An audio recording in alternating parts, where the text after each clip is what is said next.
Good afternoon, everyone, and welcome to another live AMA session with the OPP. We are coming to you from the Sunshine City of Aurelia at General Headquarters. This building actually sits on the traditional lands of the the Chippewas of Rama.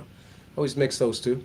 And it's this whole area is steeped in beautiful history. If you've never been, make sure you come down, come visit our museum. It's a great place. If you have questions about recruitment, we have a recruitment office here, and opp.ca/careers is where you'll find the information that you need. I have two very special guests with me today, Acting Inspector Alicia McCachran. Boy, I'm really having a tough time today. And Sergeant Katherine Ross. Now, our theme today is Fit for Duty, Fit for Life. I think you're going to really enjoy the insight that you're going to get, the information. Again, I'd ask if you're watching, you have questions, feel free to put them in the chat. We'll try to get to them. And if we don't, you can always keep sending us stuff at the Uniform Recruitment mailbox. I'm going to jump right in. Fit for life, fit for duty. It's a big topic, fitness, mental wellness. Start with you, Acting Inspector. May I call you Alicia? Sure, please do. Please call me Vinny. And Sergeant, can I call you Kat? Absolutely. Thanks. Okay, so that'll make it easier for me because I seem to be stumbling on the names today. So tell us, Alicia, where exactly do you work out of? How did you get there? Give us a glimpse of your journey through the OPP that brought you to the chair you're in today. Okay, thanks so much, Vinny, for the introduction. So I currently work as the unit commander. I'm acting in the position of inspector for the emergency management unit. My home position is the manager staff sergeant in the emergency management unit, and we oversee all of the contingency planning for the OPP. So making sure that we have plans for the what ifs, that is the role of our unit, and we're also responsible for the emergency operations center. That sounds like a really important job. It is very important whenever we have ongoing public safety incidents and being able to respond effectively to our communities that we serve. Now, if you could briefly walk us through the journey that got you there. You're a brand new recruit. How do you end up in that kind of role? So I was on auxiliary actually before I got hired as uniform. I was auxiliary at Nottawasaga, and then I ended up getting hired in 2010 and started uniform at Caledon Detachment. Prior to policing, I actually worked for Emergency Management Ontario, which gave me a bit of insight into the emergency management side of policing, which has helped me get to where I am today. That being said, when I was at Caledon, I worked frontline in our community response unit and also spent time in the community street crime units, all fantastic opportunities. Had the pleasure of being able to work at Barrie Detachment as well for a little while, and also completed a couple of northern deployments to some of our remote communities. Wow, it sounds like you've had a very diversified right off the bat. I'm glad you put in a plug for the auxiliary. Huge supporter of that program. We work in partnership with them, and we hire a lot from our auxiliary. It's kind of become a farm team for us. So you're at Caledon doing street crime, stuff like that. How do you transition to this building? Because you're in general headquarters. I am in general headquarters in Aurelia here, and I ended up applying actually for a constable emergency management planner position, actually in this unit where I'm back now today, and was successful in that competitive process and was involved in assisting the organization in enhancing our pandemic planning and our continuity of operations planning. From that position there, I received some additional training and exposure in relation to instructional techniques, and was actually recruited and encouraged to apply to a position in the Provincial Police Academy, which was where I was promoted into an instructor role in the Provincial Police Academy, where I had the opportunity to instruct recruits as well as our senior officer courses in several specialized areas. That's a great journey that you've been on, and it's funny how your past comes back to help you now. And then is it from the academy that you ended up in a staff sergeant seat? That is exactly what happened. So there were a few major events in the province of Ontario, as you may recall, COVID-19 pandemic, as well as the Freedom Convoy events in 2022, that I continue to be engaged in the emergency management side of the organization and the opportunity itself to life again important area, and that's how I've ended up back to the emergency management unit now as a staff sergeant. Well, that's thank you for sharing that journey with us, and I know it's very encouraging to people that watch because they always want to know what happens after you become an officer. Are there opportunities? The opportunities are endless, and it's great to hear from someone else than me that's always telling them, but to hear from someone. Now, Kat, I'd like to do the same thing with you. Kat's office is near mine. We cross each other in the hallways all the time. And I would like you to share your story, similarly, where you started, how you ended up where you are. Sure, thanks very much. Yeah, I'm excited to be here today and to share a little bit of my journey. So, Vinny, you had mentioned how many years have you been with the OPP? I had a different start. So, I started 5 years with the Midland Town Police Service. I was a municipal officer. That's where I started and began my career. I had an exciting 5 years as a municipal officer, and then I was looking beyond and doing some career planning, and I made a decision to apply to the OPP. So I've been part of the OPP family. I started my policing career in August 2003 with the municipal service, and I'm in my 21st year of policing. So it's been great to join the provincial service for me and my career goals. I started in Wasaga Beach with the OPP. So fast, dynamic, exciting place, great team spirit amongst our shifts, and was able to get my OPP roots there. I was there about 5 years, and then I went into our in-service training unit. So essentially, I was a teacher in the OPP for almost 6 years. I got to train all the officers in Central Region, as well as our auxiliaries in firearm defensive tactics, case law updates. We ran judgment scenarios. It was an exciting and fantastic job, knowing I'd go home at night knowing that I was preparing my OPP family for when they're called upon to act. And that also includes first aid. And go ahead, Vinny, sir. I remember training under your tutelage. I remember being on the range with you as one of my instructors on requal times. And I think even in Canine, you came and did some training with us. So yeah, I remember those days very well. It was great. What a great way to connect with so many of our members. And it was absolutely a pleasure to see them come back year after year to train together, to talk about stories that have shaped us, things that we would debrief, to make sure that we were in the best position to serve our communities. So that was a really exciting time in my career. I thoroughly enjoyed it. From there, it was great because working in Aurelia for me and working in Central Region in service training, I got to talk to people about their careers. I got to have great conversations, and I decided to look more into our corporate services end of or area of professional service. And I applied to a sergeant position within the municipal policing service. So that's where I was promoted. I currently am still there and have been there over 4 years as a sergeant. So essentially what we do is we do contracts for the OPP. So we are more on the business side of things. So I've done some kind of different pivots in my career. I'm a person who enjoys variety.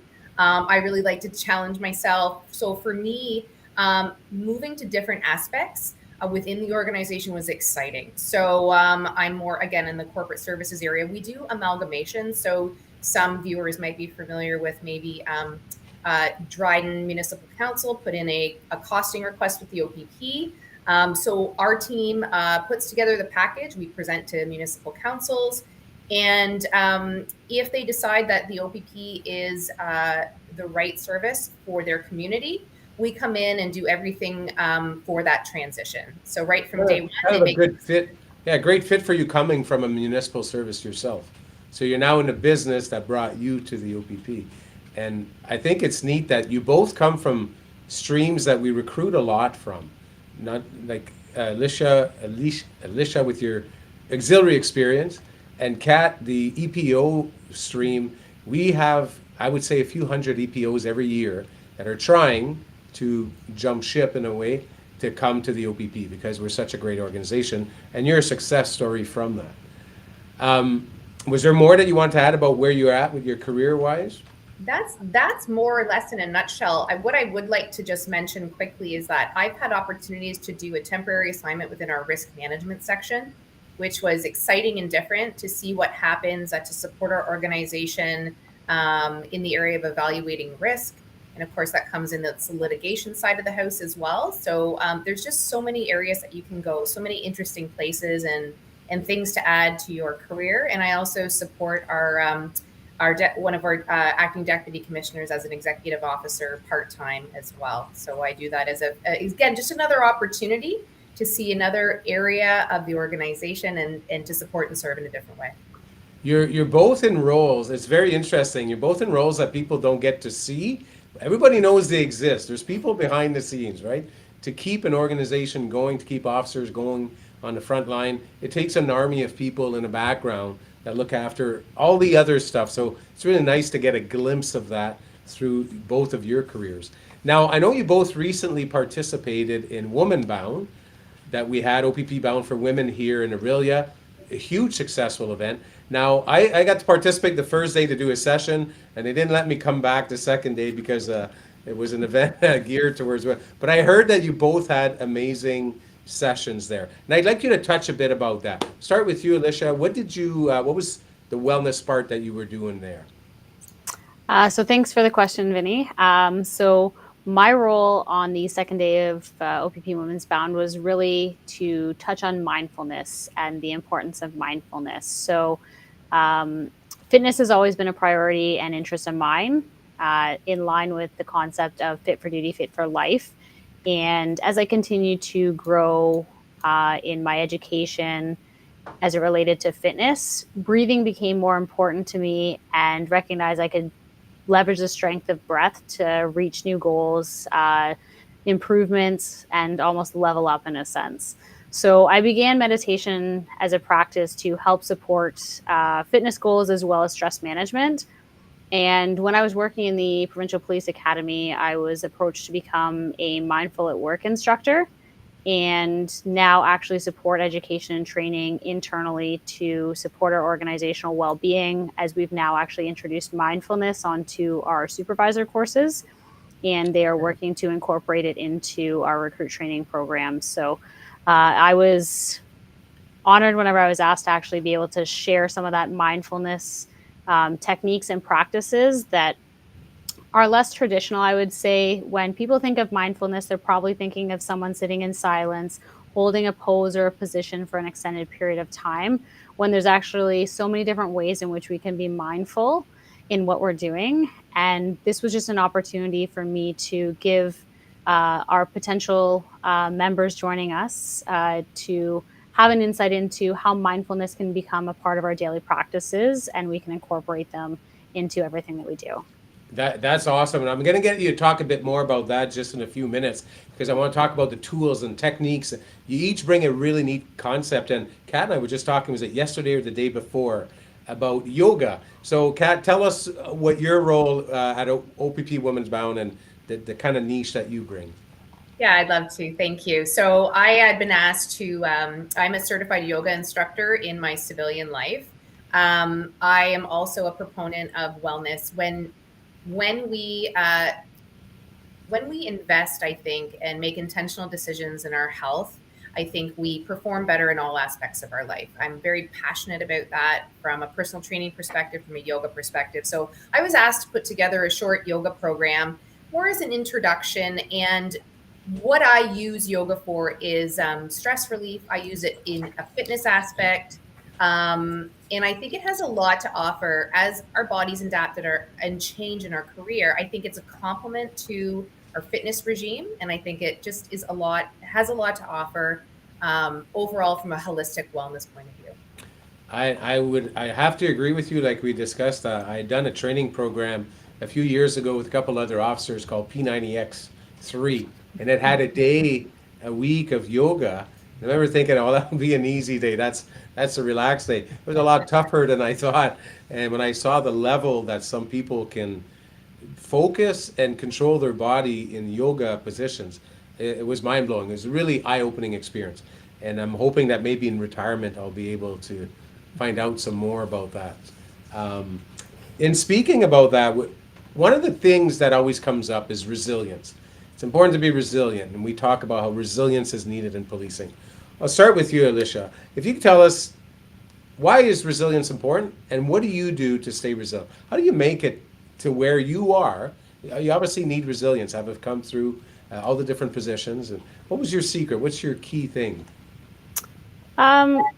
For me, resilience is an ongoing practice and process. And I think it's something that we need to proactively take steps and be vigilant and monitor ourselves and our own wellness to be able to make sure that we're able to contribute fully to the OPP and our careers as a whole, right?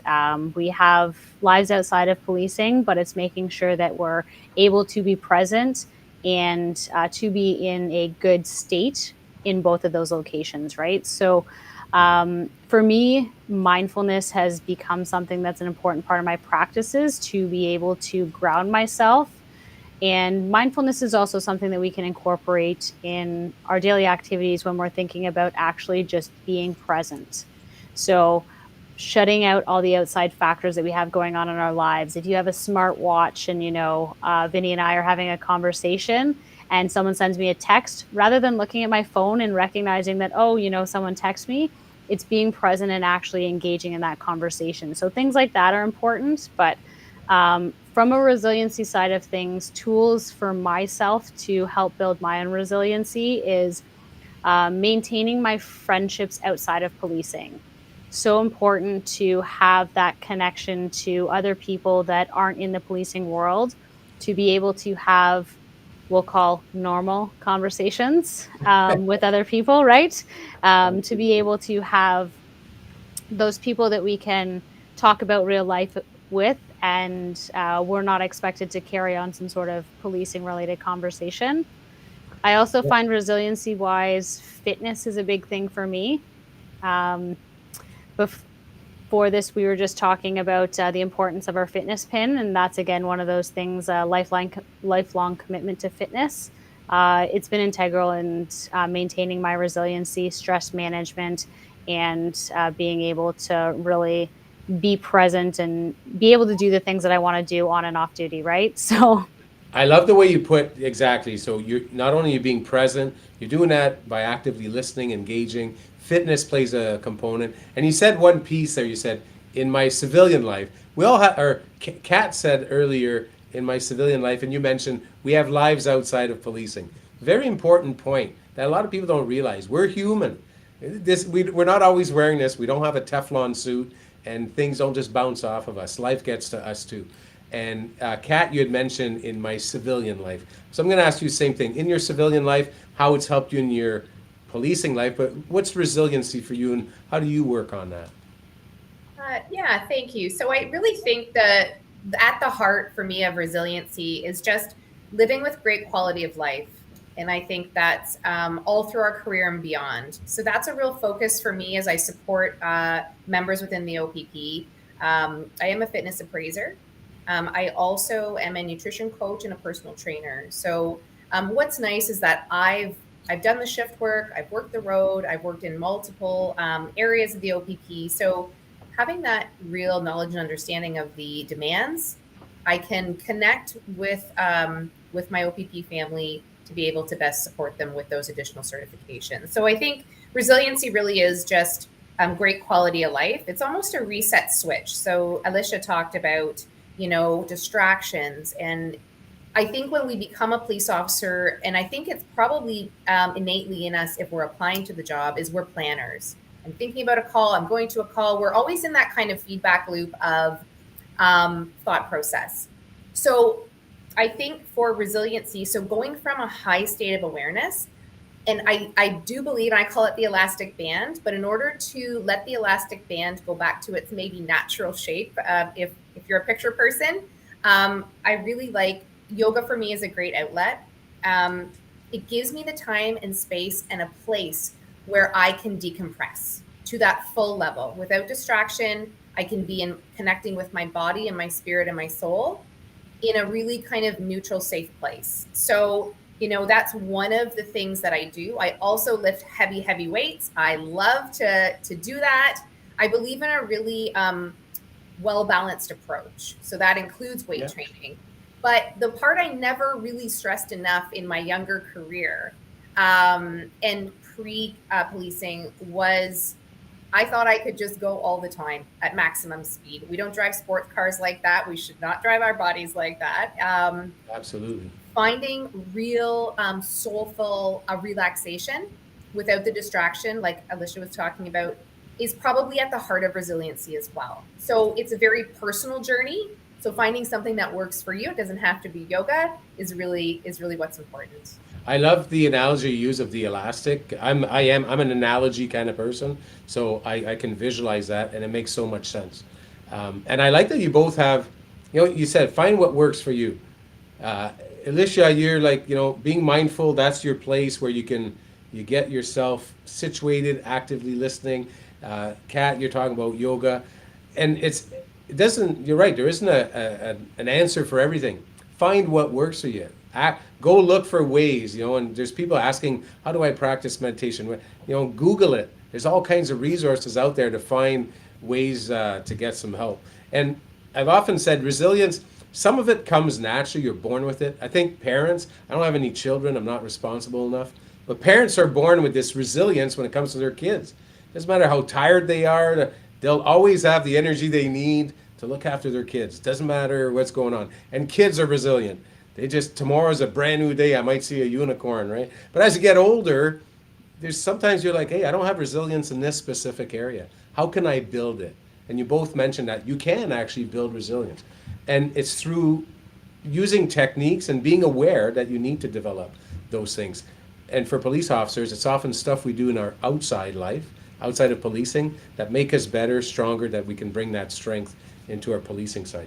I love the different nuances that you both bring from this, and just by looking at the comments, people are just agreeing with you and saying, oh, well. Now, I want to, we talked about two of the tools. I know that we ask applicants on their applications, I want to make this a point for people that are watching. When we ask you about your fitness and what you do for stress management, it's important that you mention these things. Maybe you play video games, maybe you're learning music. I was learning piano with these sausage fingers, believe it or not. It doesn't matter what it is that you do. We want to see that you're doing something, whether it's fitness or some other type of involvement. But it's very important that you show us that on your application. And on the fitness logs, there's a section where we ask you, how many hours are you sleeping? What are you doing for stress management? And we often see the fitness reports come in where this is the workouts I did, but they don't say anything about the rest and the stress management. So I want to make sure I tell people that are watching, put the details down. We want to see them. Now, if somebody was who's watching is like, okay, wow, because a few people have asked, how do I start? How do I get into this? Is there I'll start with you, Alicia. What would you recommend? Somebody's like, okay, where do I start? I'm thinking about this mindfulness. Where would you point them? What would be? So a few considerations. First of all, as you said, you can Google anything, right? But what I would recommend is if you are familiar with the SMART goal settings, let's be realistic about where we're starting from. With mindfulness, I genuinely say 1 to 2 minutes a day is a good foundation for us to start. And mindfulness, you can go towards formal meditations, whether or not you're downloading the Calm app or you have a fitness application that has free meditations in it. There are a lot of free resources out there, but something as simple as, I like to call it Take 5. And it is just sitting down in a seat, having your feet grounded on the floor, and taking 5 breaths, however deep you want them to be, and just counting them on your hand, those 5 breaths to reset yourself. That is what we think about when we're thinking about the foundation of mindfulness. Is I might do that before going into work, maybe before I know I'm going to start a longer meeting, or I have a decision note I need to write. I've got some paperwork I need to do, whatever it is.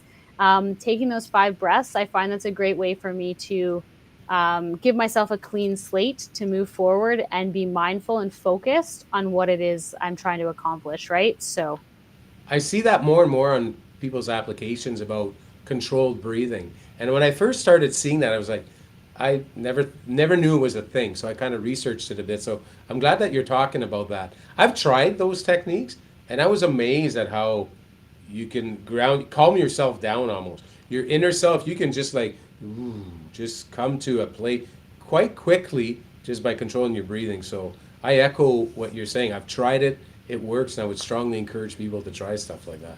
And I would encourage you before, if you're coming in for an interview or something like that, take those breaths, right? Yeah, maybe we should instruct our recruiters Yeah. to do that breathing technique with the candidate before we start. Before you start the interview. Same question for you, Kat. What would you recommend? Somebody's thinking maybe more on the yoga side. That's your like. How does someone start? How do you? Yeah, so I just want to just make a quick little comment because you guys brought up some points, and I just want to dovetail it into training. So breathing techniques are really pivotal when we are training in our firearms, and some of the other aspects within our like in-service training and some of our, so to steady the mind and the body, to prepare or to decompress from what we've just done. So just to echo some important facets of breathing. To prepare, yoga is really versatile. Again, you don't need yoga to be a well-rounded, healthy person. But if you are looking at adding it to your fitness or your wellness regime, I would just sit down and do a self-evaluation first. What do you like? If you like something or a different style of yoga speaks to you, you're curious about it, I would explore that avenue. There's all different types, such as maybe a hot vinyasa class where it's really high power, high energy. It's very challenging. The nice thing is the more you connect throughout your body with minor movements and when you're paying attention, muscles that fire together wire together. So you're doing such great things for your body when you actually slow down and pay attention. So you can do a style maybe like a yin if you're looking for, to add a day of relaxation to your fitness regime. So that would be long held poses, and it's more of a mental challenge because you're staying in a position for a long period of time. And part of the goal with that is to relax and quiet the mind while you're staying in that position, which I think for a lot of us as planners, high energy, sometimes maybe more of an A-type personality, that is a real challenge and probably tougher than a hot vinyasa class for me because I'm really working on my mental fitness and creating space in my mind and my body to be more grounded and to be just calm and resilient.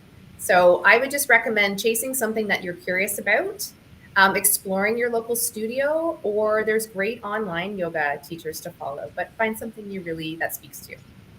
Yeah, it's great advice from both of you. And one of the things that I would say also is you have to take the time. I've often said that being a police officer won't make you fit. You have to make fitness part of your life. We sit a lot. We sit at a desk, we sit in a cruiser. And I think the same goes with our mental fitness. You have to take the time to train. It's not going to happen at work. Like work is busy. You're in a state of alert. We say we operate in condition orange, where we're always just ready to respond. So it's a heightened state of awareness. You need to take the time at the end of your day, or at the start of your day, on your lunch break, to invest and to bring in yourself into that place.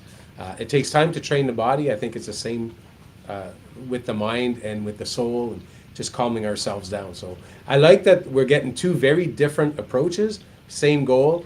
Find what works for you. That's great advice. Now, when it comes to resources within the OPP, if either of you, will start with you, Alicia, is there a resource that you would recommend? Is there a resource that you've used that you open to share with? Resources that the OPP have offered that you know of, or that maybe you've referred someone to, that we have to help us in those areas? So we have quite a few different resources. Actually, I would say we are very lucky to have the plethora of resources that we do have in our organization, from internal supports through our mental health clinicians, pathways of that sort, if we're looking for that resiliency side of things. But conveniently enough, actually, Katherine Ross is one of our many resources that we have at our disposal. So we actually have fitness appraisers within the organization. Some of them have actually been trained additionally in meal planning and actual personal training. So those are resources that are at our disposal. And I think that as an organization, we are so lucky to have access to them. But we do have quite a few internal programs as well that I personally haven't used, but I know a few members that have reached out for different supports in relation to different areas as it relates to resiliency, or we're looking for a care navigator to help us find the best resource possible. We do have those things available, and I'm very thankful that we have that ability to be able to help ourselves and the people that we work with to make sure that we are fit for duty and fit for life. So. You're right. We do have amazing resources compared to when I think back in the mid 90s when I started, we didn't have those resources. And the OPP has really come a long way and has become a leader in policing when it comes to having resources. Same type of question to you, Kat. What would you say about our resources? Is there anything that you want to comment on? Just our healthy workplace team is just like Alicia said. It's a plethora of resources. There's lots available for us. So if there's an area that you need support in, or so you'd like to explore, they're just a quick phone call away, right? They make access really easy. And I agree with you, Vinny. We've come a really long way. There's such things as running groups on lunch break, at least in our location. There's lots to get involved in. So, keep being curious, ask around. There's lunch and learn programs. There's, like I said, fitness appraisers. I'm thrilled to be one of the personal trainers so that we can link into our current fitness appraising network, and we can really get linked in with people, make the access really easy. And I think that's one area that the OPP's really worked on. And I think it's really broken down a lot of maybe potential barriers for people to just maybe ask that casual question. Listen, I don't want a full meal program.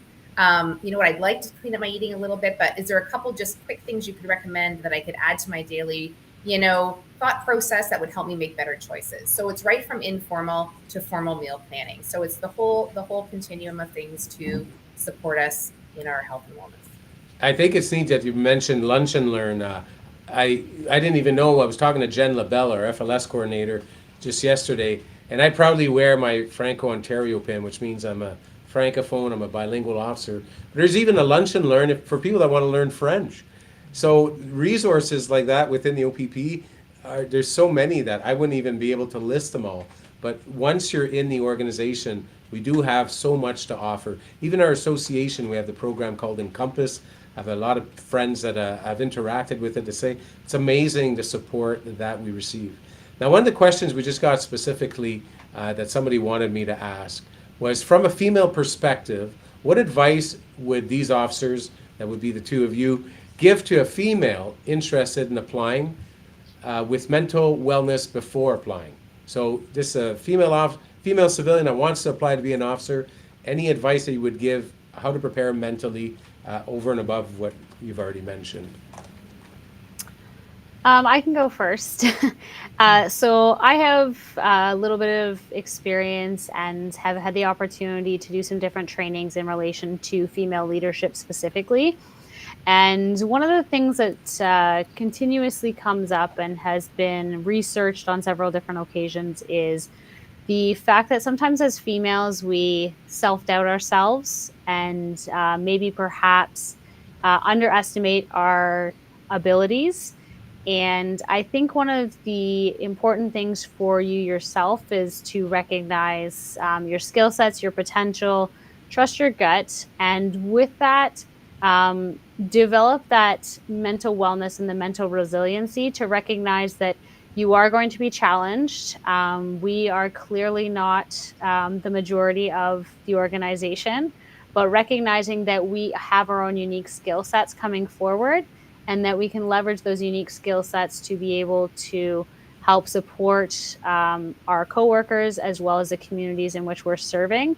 And I think that that mental wellness piece as a female is sometimes there's more traditional expectations or roles for a female, and it's recognizing that you need to have those perhaps challenging or tough conversations with whatever your family life looks like, that partner, to be able to have an open and honest conversation about what you would like to do in your career, what policing looks like, that you will be working shift work, you'll be working afternoons, evenings.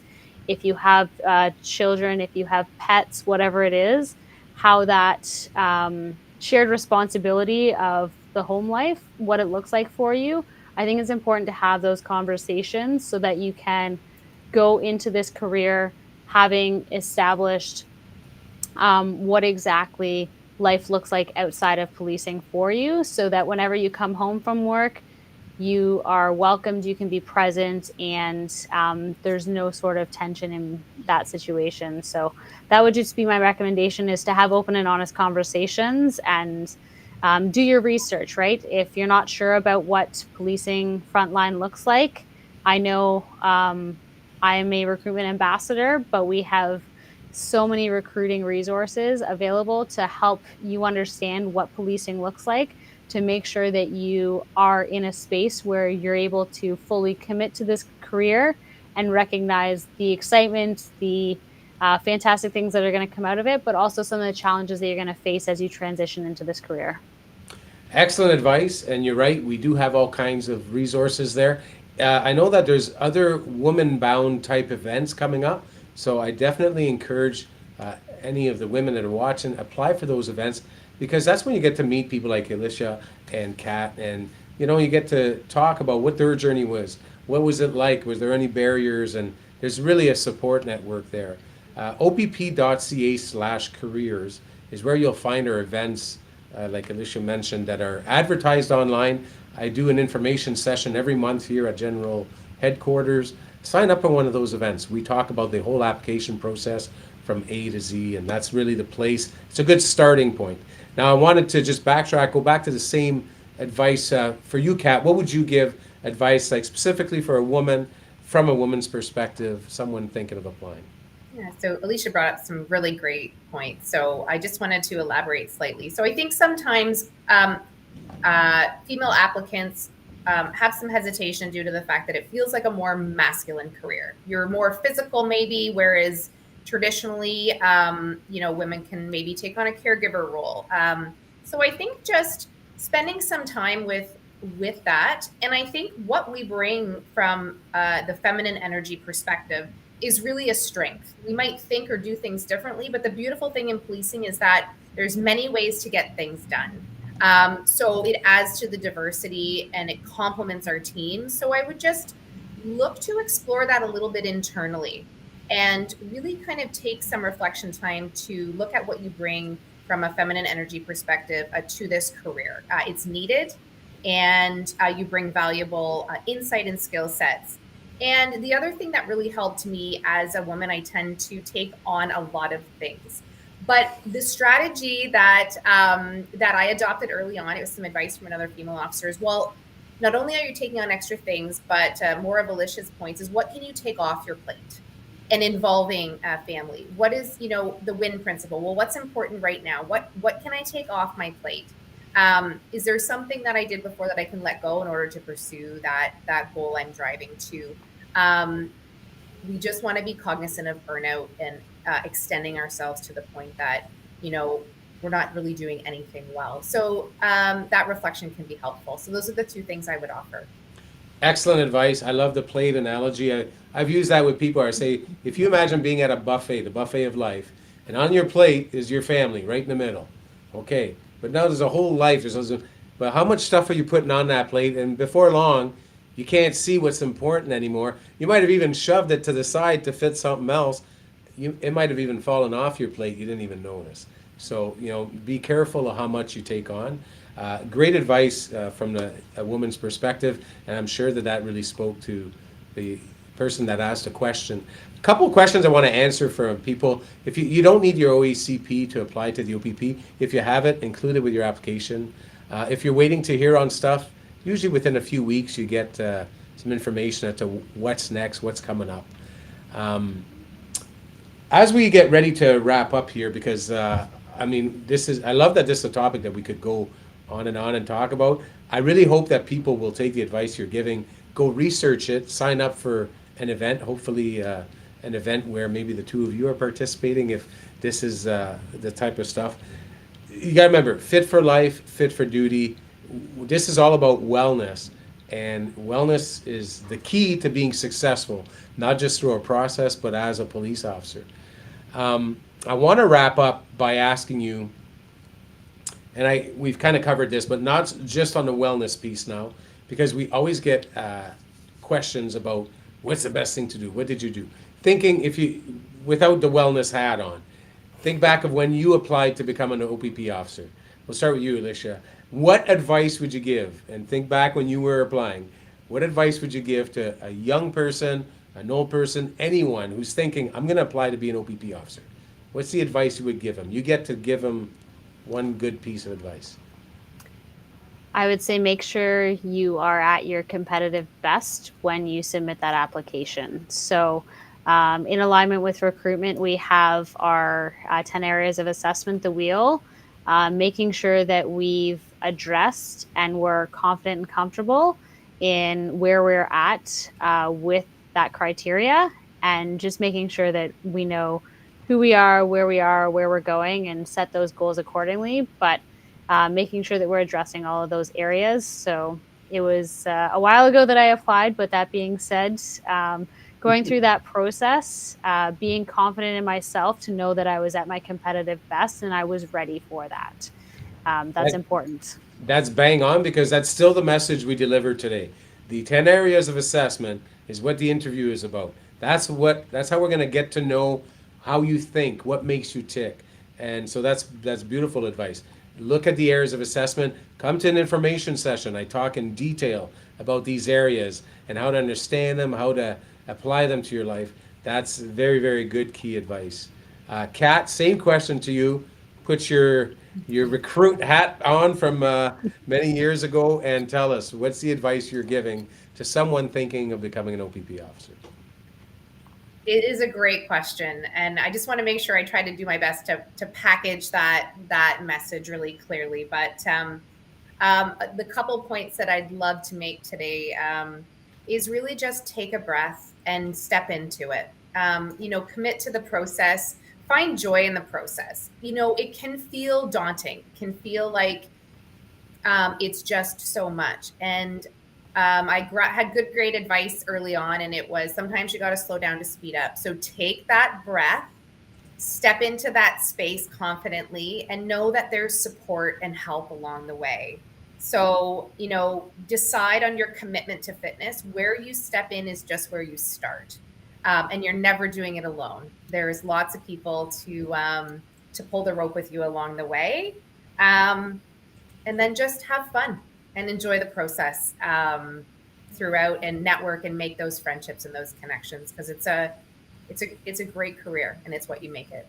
Absolutely. And great. If I ask the new recruits, I see them in the hallway right now because there's a class on. I'll see a group and I'll say, are you having fun? Because if you're not having fun, you're not doing it right. There is a network and a support, and it's nice to see their faces light up. So great advice both ways. Thank you so much. The areas of assessment, sign up, commit yourself to the process.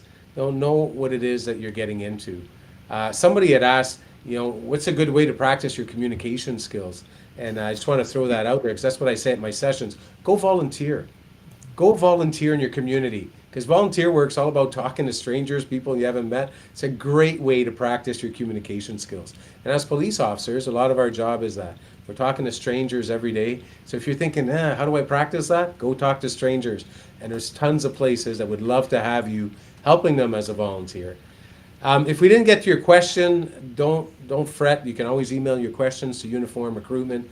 I want to remind everyone that opp.ca/careers is where you'll find all kinds of resources, Q&A sections, different links to get some information to help you through the process. That's also where you'll see our upcoming events will be posted. We'll have another AMA in a few weeks. I think we're doing a bilingual AMA with my good friend Jennifer LaBelle, who's our FLS coordinator. So that'll be interesting. There's all kinds of events happening around the province. opp.ca/careers, go look it up, upcoming events. There's something in your area for sure. I want to thank you so much, Alicia and Katherine, for coming with us today, sharing your experience, your knowledge, your insight. I know that we'll get great feedback from that. And it's the type of feedback we love hearing from that, because now they got a glimpse today at something we don't often talk about. And I mean, I learned a lot just from chatting with you. Thank you so much for supporting our recruiting efforts and programs like these AMAs. A big shout out to you both. And we'll see you all in the hallways for the three of us. To everyone else, I wish you a safe day. We hope to see you apply.